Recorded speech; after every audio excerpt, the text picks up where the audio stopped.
নমস্কার বন্ধুরা, গোপালে হেসেলে আপনাদের সবাইকে স্বাগত। আজকে আমি মাত্র 5 মিনিটের মধ্যে তৈরি হয়ে যাবে এমন একটা ভেন্ডির দারুণ টেস্টি রেসিপি আপনাদের সাথে শেয়ার করব, যেটা রুটি পরোটার সাথে খেতে অসাধারণ লাগবে। তাই চলুন সময় নষ্ট না করে রান্নাটা করে ফেলি। আজকে ভেন্ডি দিয়ে একটা ভিন্ন স্বাদের রান্না করব, সেজন্য কড়াইয়ে সর্ষের তেল গরম করে নিয়েছি। এর মধ্যে প্রথমেই হলুদের গুঁড়ো দিয়ে দিলাম। এবার একটু ভেন্ডি ভেজে নেব। আমি এখানে 300 গ্রাম ভেন্ডি নিয়েছি। ভেন্ডিগুলোকে মাঝখান দিয়ে শুধু একটা ভাগ করে নিয়েছি, কারণ ভেন্ডিগুলো ছোটই ছিল। আপনারা যদি বড় ভেন্ডি নেন তাহলে 2-3 টুকরো করে নিতে পারেন। এবার তেলের সাথে মিশিয়ে নিয়ে ভেন্ডিটাকে ভাজা ভাজা করে নেব। ভেন্ডির মধ্যে কিন্তু কোনো রকম নুনের ব্যবহার আগেই করা যাবে না, কেননা তাহলে ভেন্ডিগুলো নরম হয়ে যাবে। 3-4 মিনিট সময় নিয়ে ভেন্ডির টুকরোগুলো ভাজা ভাজা করে নিয়েছি। এবার এগুলো তুলে নিচ্ছি। ভেন্ডিগুলো ভেজে তুলে নিয়েছি। এবার যে তেল আছে কড়াইয়ের মধ্যে, তার মধ্যেই বাকি রান্নাটা করব। এর মধ্যে প্রথমেই দিয়ে দিচ্ছি অল্প একটু কালো সর্ষে, দিয়ে দিচ্ছি অল্প গোটা জিরে, অল্প একটু ক্রাশ করা ধনে দিয়ে দিলাম, সামান্য একটু হিং দিয়ে দিলাম। এবার সব কিছু মিশিয়ে নিয়ে ফোড়নটাকে আগে ভাজা ভাজা করে নিচ্ছি। ফোড়নটা ভাজা ভাজা হয়ে গেছে, এর থেকে এখন খুব সুন্দর গন্ধ বেরোচ্ছে। এবার এর মধ্যে দিয়ে দেবো একটু আলুর টুকরো। আমি 2টো মিডিয়াম সাইজের আলু নিয়ে সরু সরু লম্বা লম্বা করে কেটে নিয়েছি, দিয়ে দিলাম। এবার অল্প নুন দিয়ে দিলাম। এবার সব কিছুর সাথে মিশিয়ে নিয়ে আলুর টুকরোগুলো ভালো করে ভাজা ভাজা করে নেব। মানে আলু যেন 90% মতো কুক হয়ে যায়, সেইভাবে কিন্তু এখনই ভালো করে ভাজা ভাজা করে নিতে হবে। আর সেজন্যে ফ্লেমটাকে কমে রেখে ঢাকা দিয়ে রান্না করে নিচ্ছি। মিনিট 3 রান্নাটা করে নিয়েছি। এবার ঢাকা তুললাম। দেখুন আলুগুলো সুন্দর ক্রিস্পি হয়ে গেছে, আর এর মধ্যে কিন্তু একটা দারুণ কালার চলে এসেছে। এবার একটু ফাঁকা করে নিচ্ছি এই জায়গাটাকে, কেননা এর মধ্যে আমি একটা মশলা দেব।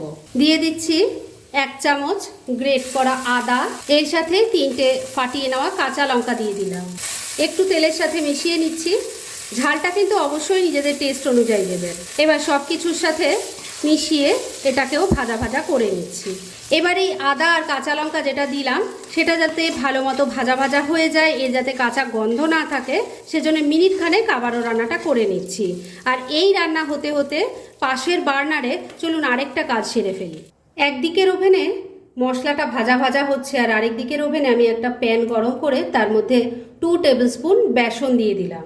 এবার ফ্লেমটা কমে রেখে এই বেসনটাকে ড্রাই রোস্ট করে নেব। 2-3 মিনিট সময় নিয়ে বেসনটা ড্রাই রোস্ট করে নিলাম। এর থেকে এখন খুব সুন্দর একটা গন্ধ বেরোচ্ছে, আর কালারটাও অনেকটা চেঞ্জ হয়ে গেছে। এবার গ্যাসটা বন্ধ করে দিলাম আর এটাকে নামিয়ে রাখছি। বেসনটা ভাজা ভাজা হয়ে গেছে, ওটাকে আলাদা রেখে দিয়েছি। আর এদিকে কিন্তু মশলাটা যে ভাজা ভাজা করছিলাম সেটাও হয়ে গেছে। এবার এর মধ্যে ভেজে রাখা ভেন্ডিগুলো দিয়ে দিলাম। ভালো করে সব কিছুর সাথে মিশিয়ে নিচ্ছি। ভাজা ভেন্ডিগুলো আলুর সাথে ভালো করে মিশিয়ে নাড়াচাড়া করে নিলাম। এবার এর মধ্যে ড্রাই রোস্ট করা বেসনটা দিয়ে দিলাম।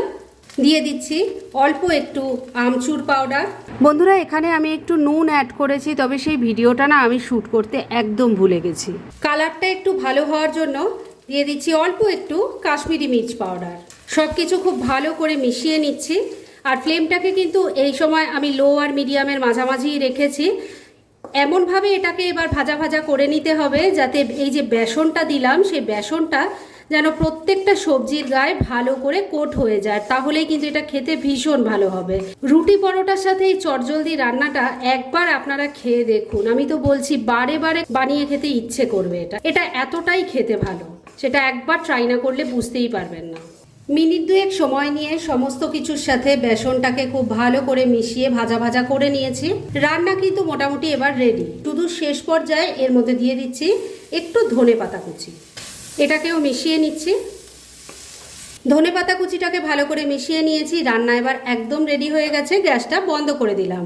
এবার কিন্তু এটাকে আর ঢেকে রাখা যাবে না, না হলে ভেন্ডিগুলো বেশি নরম হয়ে যাবে, যেটা খেতে বা দেখতে কোনোটাই ভালো লাগবে না। তাই ডাইরেক্ট এটা সার্ভ করে আপনাদের দেখাচ্ছি।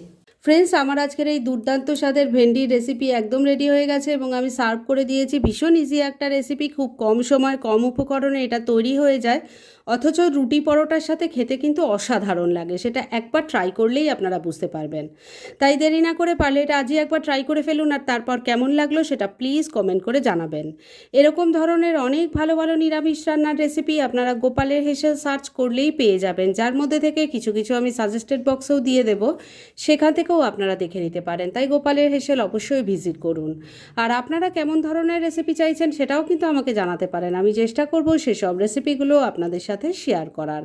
আর আমার আজকের এই রেসিপি যদি আপনাদের ভালো লাগে আর ইউজফুল বলে মনে হয়, তাহলে যারা এখনও আমার চ্যানেলটাকে সাবস্ক্রাইব করেননি তারা প্লিজ প্লিজ সাবস্ক্রাইব করুন। তাহলে আজকের মতো এখানেই শেষ করছি। পরদিন আবার এরকমই কোনো ভালো রেসিপি নিয়ে চলে আসব। আপনারা সবাই খুব ভালো থাকুন, সুস্থ থাকুন।